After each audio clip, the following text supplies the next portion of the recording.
नमस्कार सभी को। हम इंडियन पार्टनरशिप एक्ट पढ़ रहे थे। हमने रजिस्ट्रेशन कैसे होता है, कब इफ़ेक्टिव होता है, कब से माना जाता है, ये देखा पिछले क्लास तक में। आज हम बात कर रहे हैं एडवांटेज और नीड की रजिस्ट्रेशन फॉर्म के बारे में। कि जो बात कर रहे हैं हम फॉर्म के रजिस्ट्रेशन के बारे में, इसका एडवांटेज क्या है यदि कोई भी फॉर्म अपना रजिस्ट्रेशन करवाती है, या क्या नीड है, क्या ऐसा लॉ बना हुआ है कि रजिस्ट्रेशन करवाना अनिवार्य है या ऐच्छिक है। तो आज का टॉपिक होगा हमारे एडवांटेज और need for registration of forms. अब पहले हम बात कर रहे हैं किसी चीज़ के बारे में, एडवांटेज और need registration of form. Registration हमने पढ़ा कि रजिस्ट्रेशन के लिए क्या फॉर्मेलिटीज़ पूरी करनी चाहिए, किस तरह से रजिस्ट्रेशन होता है, क्या नॉर्म्स हैं, उसके बारे में बात कर रहे हैं। इससे पहले हम बात करेंगे इंडिया के बारे में कि जो रजिस्ट्रेशन ऑफ फॉर्म है, यानी कि फॉर्म का जो रजिस्ट्रेशन है, क्या इंडिया में ऐसे फॉर्म के रजिस्ट्रेशन को अनिवार्य बनाया गया है या ऐच्छिक बनाया गया है। यानी कि फॉर्म का रजिस्ट्रेशन करवाना अनिवार्य है या ऐच्छिक है। दो ऑप्शन आपके सामने आ रहे हैं। फर्स्ट ऑफ ऑल यानी कि कंपल्सरी है, दूसरी बात क्या है, ऑप्शनल है कि आप रजिस्ट्रेशन फॉर्म का करवा भी सकते हैं और नहीं भी करवा सकते हैं। तो इंडिया में जो अपने लॉ चल रहा है उसके दिन ये बताया गया है कि फॉर्म का रजिस्ट्रेशन क्या करना है, आपको ऐच्छिक ही बताया गया है।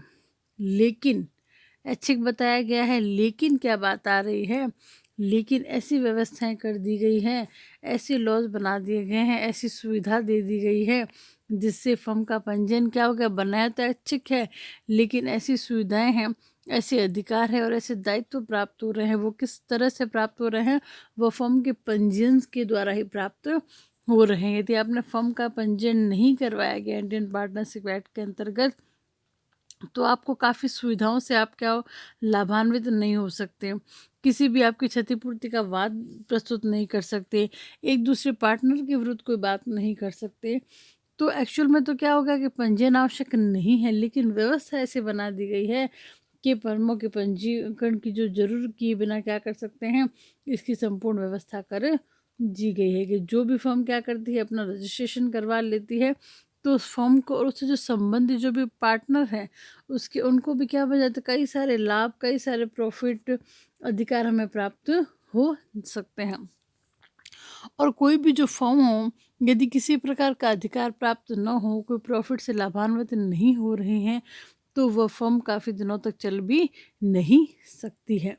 तो क्या बात हो गई कि इन लाभों और सुविधाओं की प्राप्ति के लिए क्या कर लेती है फर्म, स्वतः ही क्या कर लेती है कि पंजीकरण ज़्यादा करवाना क्या होगा, मेरे फ़ायदे में होगा, मेरे लिए अनुकूल होगा। तो पंजीयन अब करवा लिया गया है, तो पंजीयन के अब क्या फ़ायदे हैं उसके बारे में हम बात करेंगे। सबसे पहले बात होगी फर्म की कि फर्म को पंजीकरण करने पर क्या लाभ या अधिकार है। तो फर्म का जब रजिस्ट्रेशन हो जाता है तो एक फर्म दूसरी फर्म पर क्या कर सकती है, वाद प्रस्तुत करने का अधिकार रखती है। जब वाद प्रस्तुत करेगी तभी क्या कर सकती है, अपने अधिकार का यूज़ कर सकती है। यदि उसके अधिकारों का हनन हो रहा है, किसी प्रकार का प्रॉफिट लॉस या किसी भी प्रकार की हानि हो रही है, तो उसकी भरपाई हम नहीं कर सकते हैं यदि अपना फर्म रजिस्टर्ड नहीं है। तो फर्म यदि रजिस्टर्ड है तो एक फर्म क्या कर लेगी, दूसरी फर्मों पर वाद प्रस्तुत कर सकती है। तो सबसे पहले ये फ़ायदा मिल गया फर्म को। दूसरी बात आ रही है ऋणदाताओं को क्या करना है, आपको लाभ प्राप्त करना है कि एक बार क्या कर लिया है कि फर्म का क्या हो गया, पंजीयन हो गया, रजिस्टर्ड हो गया। तो पंजीयन होने के बाद क्या कर दिया जाता है, फर्म का जो रजिस्टर, जैसे कि हमने पहले से वीडियो में पढ़ा था कि फर्म का जो रजिस्टर होता है उसमें फर्म के जो भी पार्टनर हैं उनके नाम लिख दिए जाते हैं। फिर हमने परिवर्तन की सूचना भी पढ़ी थी 60 से लेकर 63 तक के सेक्शन के अंतर्गत। यदि पार्टनर का नाम चेंज हो रहा है, कोई नया पार्टनर आ रहा है, कोई पार्टनर उससे बाहर जा रहा है, तो इसकी भी सूचनाएं आपको देनी आवश्यक होती है। तो ऋणदाता को लाभ क्या मिल रहा है, यदि किसी पार्टनर का नाम उसमें नहीं रजिस्टर्ड है तो कोई भी पार्टनर क्या कर सकता है कि मैं तो फर्म का साझेदार हूँ ही नहीं, ऐसे क्या कर सकता है, वह अपने दायित्व से मुक्ति प्राप्त कर सकता है। लेकिन जैसे ही साझेदार क्या करेगा, ऋणदाता साझेदार से क्या करेगा, अपने हिस्सा मांगेगा। तो साझेदार यदि यह कहता है कि मैं तो फर्म का साझेदार नहीं हूँ, तो ऋणदाता के पास क्या प्रूफ बच गया? वो क्या करेगा कि जो फर्म का रजिस्टर है उसमें बताएगा कि इसमें आपका नाम एनरोल्ड है, तो आप दायित्व से मुक्ति प्राप्त नहीं कर सकते। तो इससे ऋणदाताओं का हित क्या रहता है? सुरक्षित रहता है, और फर्म की भी क्या करती है? गुडविल बनी रहती है।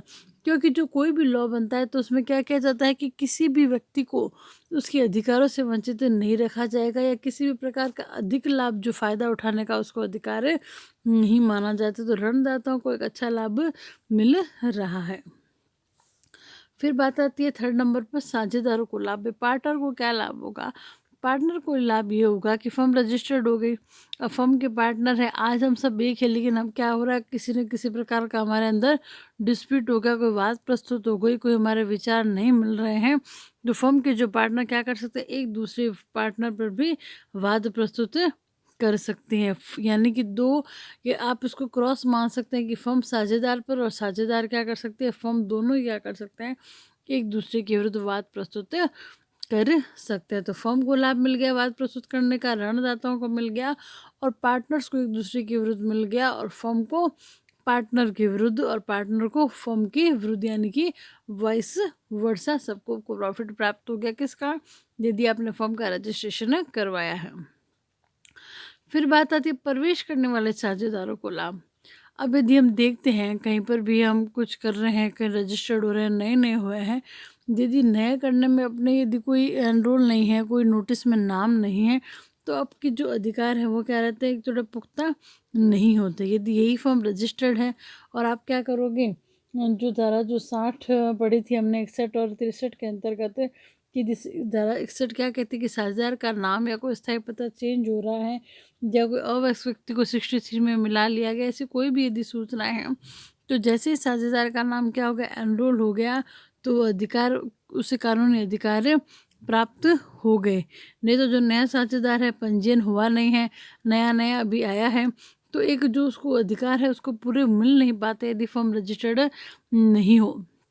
वो जो अन्य साझेदार है जो काफ़ी वर्ष हो गए हैं, उनको काफ़ी समय दे रहे हैं, तो उनकी दया पर निर्भर रहना पड़ता है। लेकिन फर्म में एनरोल्ड है तो वह पार्टनर भी क्या कर सकता है? नया साझेदार भी क्या कर सकता है? अन्य साझेदारों के प्रति कानूनी अधिकार प्राप्त कर सकता है। यह प्रवेश करने वाले साझेदार को लाभ होगा। अब बात हो रही है पृथक यदि कोई साझेदार हो रहा है तो क्या स्थिति होगी?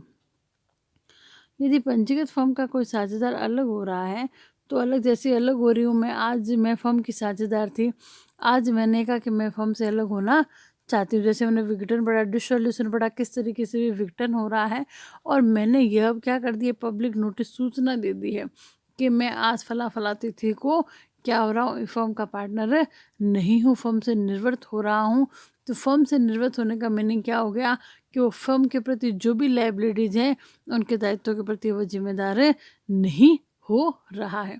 तो ये सारे फ़ायदे किसके होंगे? फर्म के रजिस्टर्ड करवाने से। यदि आप फर्म को रजिस्टर्ड नहीं करवाओगे तो इन सभी जो एडवांटेज है उनका फ़र्क, आप एडवांटेज का लाभ नहीं मिलेगा। लॉ कर रहे हैं तो सबको क्या होना? लीगल राइट सबको मिलने चाहिए, और सबकी अपनी स्थिति होनी चाहिए।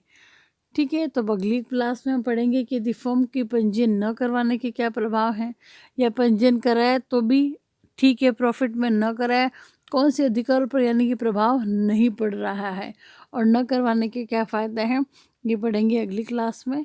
तब तक के लिए थैंक यू।